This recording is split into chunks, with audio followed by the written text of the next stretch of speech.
Hello mga besi! Today, nagluto ako ng very special Ilocano dish, dinengdeng. Yes, dinengdeng. Simple lang siya pero grabe, punong-puno ng love at healthy goodness. So syempre, una kong ginawa, nagbusa ako ng dilis. Toasted muna kasi wala tayong bagoong eh. Pero diba, ganun ang life. Kung anong meron, yun ang pagtiyagaan. At minsan, yun pa ang nagpapasarap.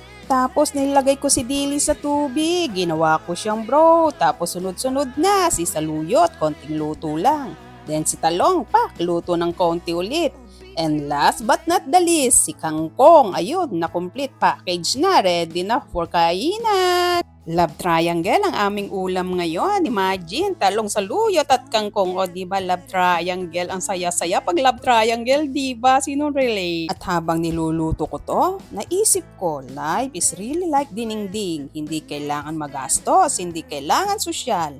Minsan, yung mga simple at humble na bagay, sila pa yung nagbibigay ng tunay na comfort at saya. Pero syempre, may hugot din. Huwag kang makontento sa taong ikaw lang nagbibigay pero wala namang balik sa'yo. Iwanan mo. Parang luto lang yan. Dapat may balance para masarap. Kung puro effort ka, mapapaso ka rin. So ayun na nga, today recipe is not just about food. It's about being grateful, making the most of what you have, and turning simple moments into something special with love, effort, and konting arte. Kaya mga besi, tara kainan na. Kung meron kang dinengdeng, meron ka ng lesson sa life. Ang aming ulam ngayon, love triangle. O, di ba? Ang saya-saya. Thank you for watching.